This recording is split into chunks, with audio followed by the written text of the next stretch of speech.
بیوی ہو تو ایسی۔ ایک بادشاہ اپنے محل کی چھت پر ٹہل رہا تھا۔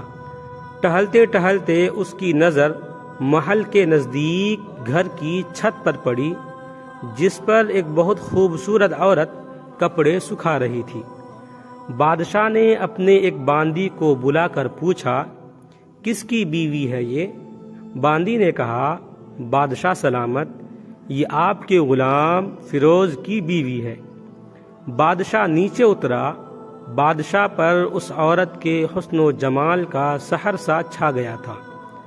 اس نے فیروز کو بلایا۔ فیروز حاضر ہوا تو بادشاہ نے اس سے کہا، فیروز، ہمارا ایک کام ہے، ہمارا یہ خط فلاں ملک کے بادشاہ کو دے آؤ اور اس کا جواب بھی ان سے لے آنا۔ فیروز اس خط کو لے کر گھر واپس آ گیا۔ خط کو اپنے تکیے کے نیچے رکھ دیا، سفر کا سامان تیار کیا، رات گھر میں گزاری اور صبح منزل مقصود پر روانہ ہو گیا، اس بات سے لا علم کہ بادشاہ نے اس کے ساتھ کیا چال چلی ہے۔ ادھر جیسے ہی فیروز نظر سے اوجھل ہوا، بادشاہ چپکے سے فیروز کے گھر پہنچا اور آہستہ سے فیروز کے گھر کا دروازہ کھٹکھٹایا۔ فیروز کی بیوی نے کہا، کون ہے؟ بادشاہ نے کہا، میں بادشاہ ہوں، تمہارے شوہر کا مالک۔ تو اس نے دروازہ کھولا۔ بادشاہ اندر آ کر بیٹھ گیا۔ فیروز کی بیوی نے حیران ہو کر کہا، آج بادشاہ سلامت یہاں ہمارے غریب خانے میں؟ بادشاہ نے کہا، میں یہاں مہمان بن کر آیا ہوں۔ فیروز کی بیوی نے بادشاہ کا مطلب سمجھ کر کہا، میں اللہ کی پناہ چاہتی ہوں آپ کے اس طرح آنے سے، جس میں مجھے کوئی خیر نظر نہیں آ رہی۔ بادشاہ نے غصے میں کہا، اے لڑکی، کیا کہہ رہی ہو تم؟ شاید تم نے مجھے پہچانا نہیں، میں بادشاہ ہوں، تمہارے شوہر کا مالک۔ فیروز کی بیوی نے کہا، بادشاہ سلامت، میں جانتی ہوں کہ آپ ہی بادشاہ ہیں، لیکن بزرگ کہہ گئے ہیں، شیر کو اگرچہ جتنی ہی بھوک لگی ہو، وہ مردار تو نہیں کھانا شروع کر دیتا۔ اور کہا، بادشاہ سلامت، تم اس کٹورے میں پانی پینے آئے ہو جس میں تمہارے کتے نے پانی پیا ہے۔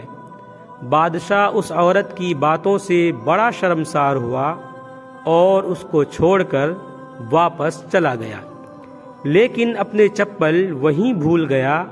یہ سب تو بادشاہ کی طرف سے ہوا۔ اب فیروز کو آدھے راستے میں یاد آیا کہ جو خط بادشاہ نے اسے دیا تھا وہ تو گھر پر ہی چھوڑ آیا ہے۔ اس نے گھوڑے کو تیزی سے واپس موڑا اور اپنے گھر کی طرف لپکا۔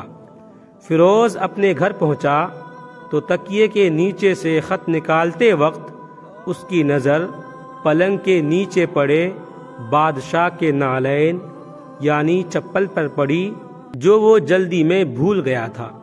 فیروز کا سر چکرا کر رہ گیا اور وہ سمجھ گیا کہ بادشاہ نے اسے سفر پر صرف اس لیے بھیجا تاکہ وہ اپنا مطلب پورا کر لے۔ فیروز کسی کو کچھ بتائے بغیر چپ چاپ گھر سے نکلا۔ خط لے کر وہ چل پڑا اور کام ختم کرنے کے بعد بادشاہ کے پاس واپس آیا تو بادشاہ نے اسے انعام کے طور پر 100 دینار دیے۔ فیروز دینار لے کر بازار گیا اور عورتوں کے استعمال کے قیمتی کپڑے اور کچھ تحائف بھی خرید لیے۔ گھر پہنچ کر بیوی کو سلام کیا اور کہا، چلو تمہارے میکے چلتے ہیں۔ بیوی نے پوچھا، یہ کیا ہے؟ کہا، بادشاہ نے انعام دیا ہے اور میں چاہتا ہوں کہ تم یہ پہن کر اپنے گھر والوں کو بھی دکھاؤ۔ بیوی، جیسے آپ چاہیں۔ بیوی تیار ہوئی اور اپنے والدین کے گھر اپنے شوہر کے ساتھ روانہ ہوئے۔ داماد اور بیٹی اور ان کے لائے گئے تحائف کو دیکھ کر وہ لوگ بہت خوش ہوئے۔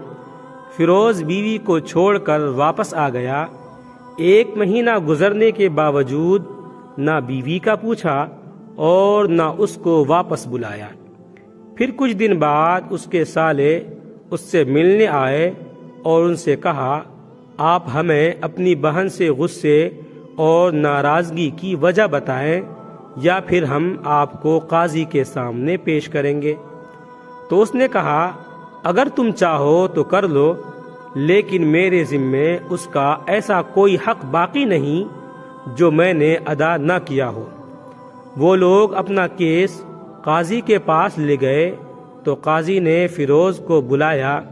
قاضی اس وقت بادشاہ کے پاس بیٹھا ہوا تھا۔ لڑکی کے بھائیوں نے کہا، اللہ بادشاہ سلامت اور قاضی صاحب کو صحیح سلامت رکھے۔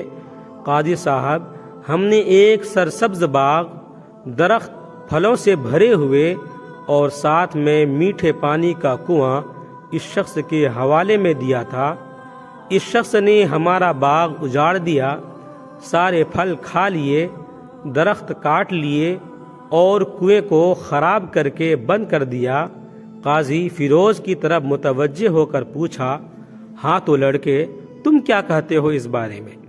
فیروز نے کہا، قاضی صاحب، جو باغ مجھے دیا گیا تھا وہ اس سے بہتر حالت میں نے اسے واپس کیا ہے۔ قاضی نے پوچھا، کیا اس نے باغ تمہارے حوالے ویسی ہی حالت میں واپس کیا ہے جیسے پہلے تھا؟ انہوں نے کہا، ہاں ویسی ہی حالت میں واپس کیا ہے، لیکن ہم ان سے باغ واپس کرنے کی وجہ جاننا چاہتے ہیں۔ قاضی نے کہا، ہاں فیروز، تم اس بارے میں کیا کہنا چاہتے ہو؟ فیروز نے کہا، قاضی صاحب، میں باغ کسی بغض یا نفرت کی وجہ سے نہیں چھوڑا، بلکہ اس لیے چھوڑا کہ ایک دن جب میں باغ میں آیا تو اس میں نے شیر کے پنجوں کے نشان دیکھے تو مجھے خوف ہوا کہ شیر مجھے کھا جائے گا۔ اس لیے شیر کے اکرام کی وجہ سے میں نے باغ میں جانا بند کر دیا۔ بادشاہ جو ٹیک لگائے ہوئے یہ سب کچھ سن رہا تھا، اٹھ کر بیٹھ گیا اور کہا، فیروز، اپنی باغ کی طرف امن اور مطمئن ہو کر جاؤ۔ اللہ کی قسم، اس میں کوئی شک نہیں کہ شیر تمہارے باغ آیا تھا، لیکن وہ وہاں پر نہ تو کوئی اثر چھوڑ سکا اور نہ کوئی پتا توڑ سکا اور نہ ہی کوئی پھل کھا سکا۔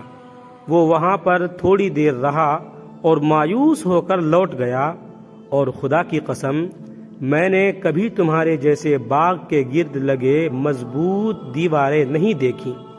فیروز اپنے گھر لوٹ آیا اور اپنی بیوی کو بھی واپس لے لیا۔ نہ تو قاضی کو پتہ چلا اور نہ ہی کسی اور کو کہ ماجرا کیا ہے۔ کیا خوب بہتر ہے اپنے اہل و عیال کے راز کو چھپانا کہ لوگوں کو پتہ نہ چلے، اپنے گھروں کے بھید کسی پر ظاہر نہ ہونے دیں۔ ویڈیو اچھا لگے تو لائک کریں، کمنٹ کریں، شیئر کریں، اور اس طرح کے اور بھی ویڈیوز حاصل کرنے کے لیے اس چینل کو زیادہ سے زیادہ سبسکرائب کریں۔ آپ تمام لوگوں کا بہت بہت شکریہ ہوگا۔